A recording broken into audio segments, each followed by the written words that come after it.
Have you ever wondered what happened on Christmas 1914 during World War I? Picture this. It's the first year of the Great War, the world's most brutal conflict up to that point. Soldiers on both sides are hunkered down along the Western Front, their lives dominated by cold, mud, and the perpetual threat of death. The cheer of Christmas is but a distant memory, replaced by the grim reality of war. As the frosty winter deepens, the prospect of spending Christmas in these dire circumstances weighs heavily on every soldier. The warmth of their homes and the embrace of their loved ones seem a world away. The festive season, usually a time of joy and unity, is overshadowed by the bleakness of their surroundings. The only Christmas gift they can expect is another day of survival. However, on Christmas Eve, something miraculous began to stir along the front lines. It started with songs. As the chill of Christmas Eve fell over the Western Front, a stirring melody rose from the German trenches. Soldiers, far from their homes and families, found comfort in the familiar strains of Stille Nacht, or Silent Night, echoing through the frosty air. These men, hardened by the harsh realities of war, created a semblance of home by decorating their trenches with makeshift Christmas trees, their boughs adorned with candles that cast a soft, gentle glow across the desolate battlefield. In response, a chorus of voices swelled from the British trenches. Their carols, sung in the spirit of the season, answered the German songs, creating a harmonious dialogue that transcended the language of war. This musical exchange marked the beginning of an extraordinary event, the Christmas truce. Tentatively, the spirit of the season eased the tension and curiosity overcame hostility. The sounds of war gave way to the sounds of peace as soldiers on both sides dared to dream of a silent night. Soldiers from both sides, moved by a shared longing for peace and the comfort of home, ventured out into no man's land. In this desolate stretch of earth, divided by war but united by the spirit of Christmas, an unexpected camaraderie began to blossom. Hesitant at first, soldiers from both sides emerged from their trenches, their hands bearing not weapons but gifts. Stale bread, tins of food, cigarettes, and even small trinkets were exchanged as tokens of goodwill. The harsh languages of war were set aside, replaced by the softer tones of Christmas carols and friendly banter.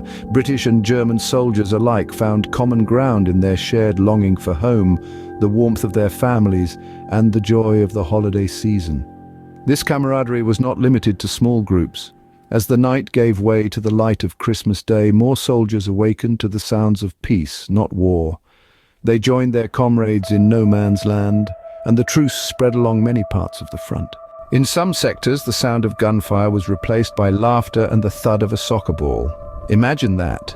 Amid the muddy trenches and the chill of winter, the very men who were meant to be enemies found themselves engaged in a friendly game of soccer. This was no ordinary match, nor was it an ordinary field. The battleground became a football pitch. The soldiers, players, and the war, for a fleeting moment, took a back seat to camaraderie and shared joy. These impromptu games, played with makeshift balls, perhaps a bundled-up rag or a tin can, were more than just a diversion.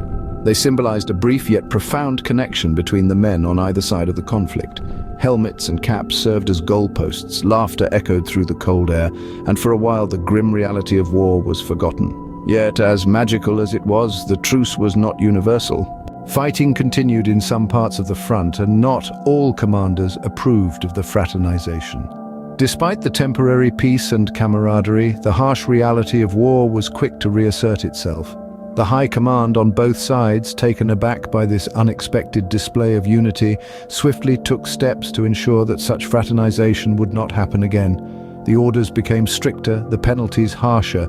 The message was clear: there would be no more Christmas truces.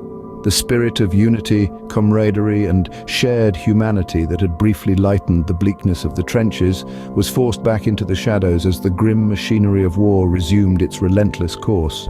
Soldiers, once again, were compelled to view each other not as fellow men sharing the same fears and hopes, but as enemies to be defeated. Yet the memory of that Christmas truce lingered. The Christmas truce of 1914 remains a powerful testament to the resilience of hope and humanity in the darkest of times. It was a spontaneous act of grace born from the basic human need for connection and peace. The Christmas truce of 1914 has since been etched into our collective memory, not as a footnote, but as a poignant chapter in the annals of human conflict. Historians and poets have shed light on this remarkable event, each exploring its profound significance and the enduring legacy it left behind. This singular moment of fraternity amidst the throes of war tells us much about the human spirit.